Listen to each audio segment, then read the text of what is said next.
प्रिय विद्यार्थियों, आप सभी का पुनः स्वागत है। आज के इस व्याख्यान में डिस्कस करेंगे बीकॉम फाइनल ईयर के पेपर सेकेंड वित्तीय प्रबंध के बारे में।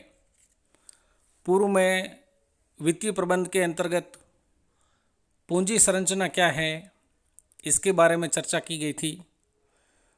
पूंजी संरचना का तात्पर्य किसी व्यावसायिक संस्था अथवा कंपनी द्वारा पूंजीगण की राशि का निर्धारण करना है। अर्थात एक व्यावसायिक संस्था अथवा कंपनी द्वारा किन किन स्रोतों से पूंजी प्राप्त की जाती है। ये स्रोत समता अंशों के रूप में हो सकते हैं, पूर्वाधिकार अंशों के रूप में हो सकते हैं या ऋण पूंजी के रूप में हो सकते हैं। आज का ये टॉपिक जो है वो है समता पर व्यापार। ट्रेडिंग ऑन इक्विटी क्या है, इसके बारे में जानेंगे। समता पर व्यापार के अंतर्गत सबसे पहले समता पर व्यापार का क्या अर्थ है। जब किसी व्यावसायिक संस्था में स्वामी पूंजी की अपेक्षा ऋण पूंजी के आधार पर व्यापार किया जाता है तो इसे समता पर व्यापार के नाम से जाना जाता है। अर्थात समता पर व्यापार वह है जिसमें स्वामी पूंजी की अपेक्षा ऋण पूंजी अधिक हो। अर्थात जब व्यावसायिक संस्था अथवा कंपनी में ऋण पूंजी की अधिकता होती है तो उसे समता पर व्यापार के नाम से जाना जाता है। समता पर व्यापार की परिभाषा है, उसमें गैस्टनबर्ग ने समता पर व्यापार की परिभाषा दी है जिसको यहाँ उल्लेख किया गया है। जब एक व्यक्ति अथवा निगम स्वामित्व पूंजी के साथ साथ ऋण पूंजी लेकर अपने नियमित व्यापार का संचालन करता है तो उसे समता पर व्यापार का कहा जाता है। अर्थात व्यापार शुरू किया जाता है तो व्यापार को शुरू करने के लिए एक संस्था अथवा कंपनी को पूंजी की आवश्यकता होती है। पूंजी किन किन स्रोतों से प्राप्त की जाएगी और किस किस अनुपात में प्राप्त की जाएगी, इसका निर्धारण भी पूर्व में करना होता है। समता पर व्यापार के अंतर्गत एक व्यक्ति या निगम स्वामित्व पूंजी, जिसको मैंने पहले बताया है, समतांश जो कंपनी के वास्तविक स्वामी होते हैं, के साथ साथ ऋण पूंजी लेकर भी व्यापार प्रारंभ किया जाता है या उसका नियमित संचालन किया जाता है तो उसे समता पर व्यापार के रूप में परिभाषित किया जाता है। समता पर व्यापार के कौन कौन से प्रकार हैं, जिसमें यहाँ पर समता पर व्यापार के दो प्रकार उल्लेखित किए गए हैं, जिसमें पहला अल्प या न्यून समता पर व्यापार। अर्थात जब संस्था के कुल पूंजीकरण में साधारण अंश पूंजी की मात्रा ऋण पूंजी व पूर्वाधिकार अंश पूंजी की अपेक्षा कम होती है तो उस स्थिति को अल्प या न्यून समता पर व्यापार कहा जाता है। दूसरा जो प्रकार है वो है उच्च या सघन समता पर व्यापार। जब संस्था की कुल पूंजीकरण में साधारण अंश पूंजी की मात्रा ऋण पूंजी व पूर्वाधिकार अंश पूंजी की अपेक्षा अधिक होती है तो उस स्थिति को उच्च या सघन समता पर व्यापार कहा जाता है। अर्थात समता पर व्यापार नीति का मुख्य उद्देश्य जो है वो न्यूनतम स्वामित्व पूंजी के सहारे व्यवसाय संचालित कर यथासंभव अधिकतम ऋण लेकर वित्तीय साधनों को नियंत्रित करना होता है। साधारण अंश पूंजी पर दी जाने वाली लाभांश दर में वृद्धि करना, अर्थात जो समता अंश है उस पर लाभांश तभी मिलेगा जब कंपनी लाभ की स्थिति में होगी। अर्थात वे कंपनी के वास्तविक स्वामी होते हैं और उनको लाभों का वितरण या लाभांश का वितरण तभी किया जाएगा जब कंपनी को लाभ होगा। व्यवसाय का नियंत्रण स्वयं के या एक वर्ग विशेष के हाथों में केंद्रित करना, ये समता पर व्यापार नीति के मुख्य उद्देश्य रहे हैं। अब चर्चा करेंगे समता पर व्यापार का प्रभाव। समता पर व्यापार नीति को अपनाने का मुख्य उद्देश्य समता अंशधारियों की आय में विस्तार करना होता है। समता अंशधारियों की आय में विस्तार करने में समता पर व्यापार की भूमिका इस मान्यता पर आधारित है कि संस्था की संपत्तियों पर प्रत्यय की दर से कम लागत पर ऋण पूंजी प्राप्त की जा सकती है। इस प्रकार ऋण पूंजी से प्राप्त की गई संपत्तियों से उत्पन्न आय में से ऋण की लागत को घटाकर शेष को समता अंशधारियों के मध्य वितरित किया जाता है। उन्हें बिना कुछ अतिरिक्त विनियोजन के ही अतिरिक्त लाभ प्राप्त हो जाता है। फलस्वरूप प्रति समता अंश आय, अर्निंग पर इक्विटी शेयर या स्वामी इक्विटी पर प्रत्यय की दर, rate of return on owner equity बढ़ जाती है। परंतु जब पूंजी की लागत उस पूंजी से कृत संपत्तियों पर प्रत्यय से अधिक होती है तो प्रति समता अंश आय या स्वामी इक्विटी पर प्रत्यय की दर कम हो जाती है। इस प्रकार समता पर व्यापार के प्रभाव का विश्लेषण प्रति अंश अर्निंग पर शेयर और इक्विटी प्रत्यय की दर के आधार पर ही किया जा सकता है। समता पर व्यापार का प्रभाव कभी अनुकूल कभी प्रतिकूल भी हो सकता है। अनुकूल प्रभाव से तात्पर्य यह होता है कि पूंजी ढांचे में ऋण पूंजी के प्रयोग से प्रति अंश आय में वृद्धि हो जाती है। प्रतिकूल प्रभाव तब माना जाता है जब पूंजी ढांचे में ऋण पूंजी के प्रयोग से प्रति अंश आय कम हो जाती है। ये समता का प्रभाव है। अब चर्चा करेंगे एक उदाहरण के माध्यम से।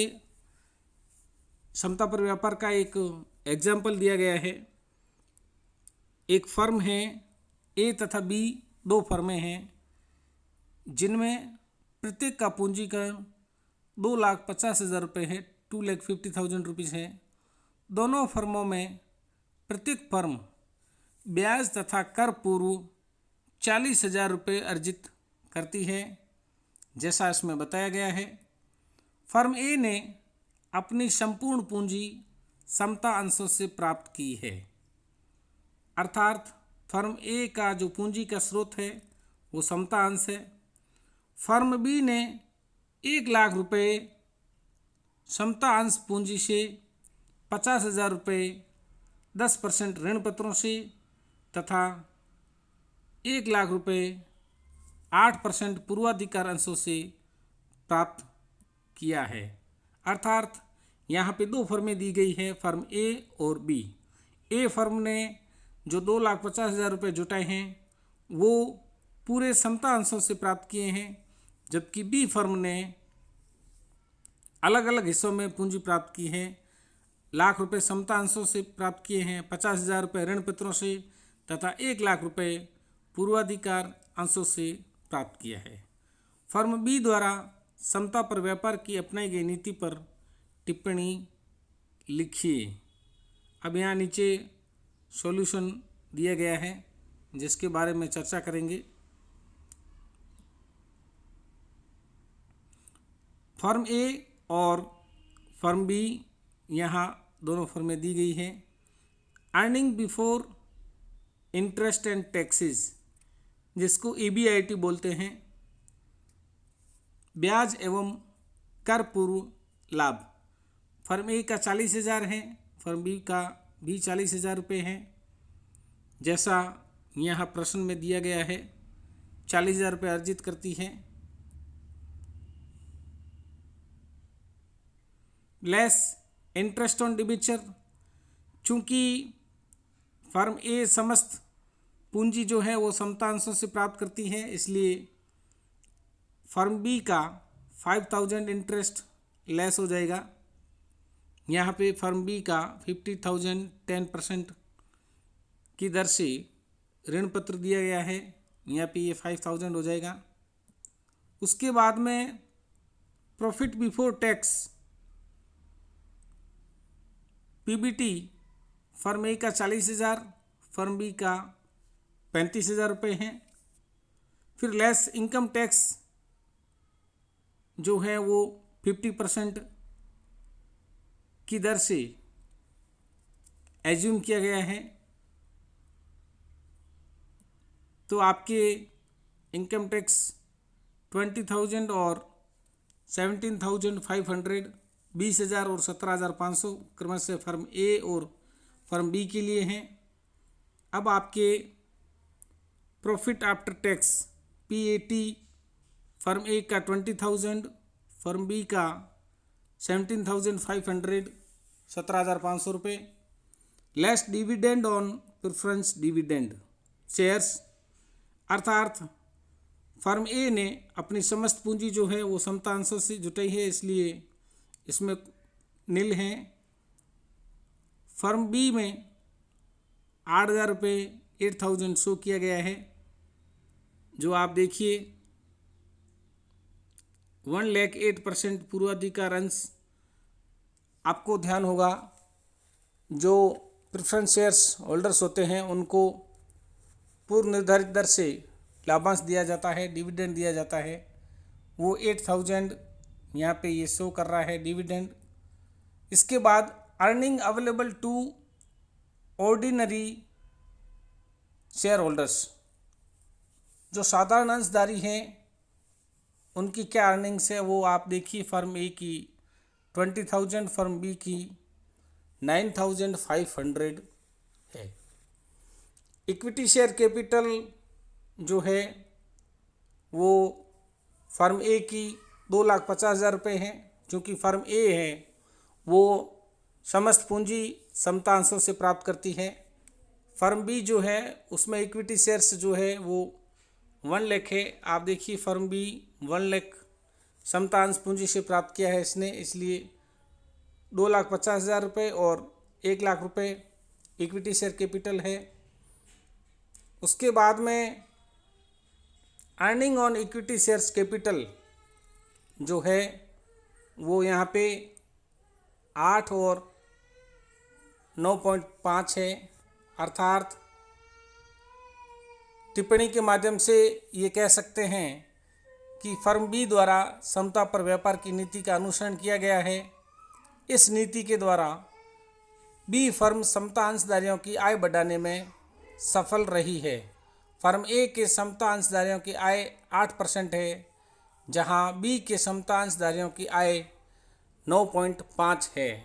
इसलिए जो फर्म बी है उसने समता पर व्यापार की नीति का अनुसरण किया है, अर्थात समता पर व्यापार की नीति के अंतर्गत फर्म बी ने स्वामी पूंजी के साथ साथ ऋण पूंजी और पूर्वाधिकार अंश पूंजी के आधार पर अपने व्यापार का नियमित संचालन किया है।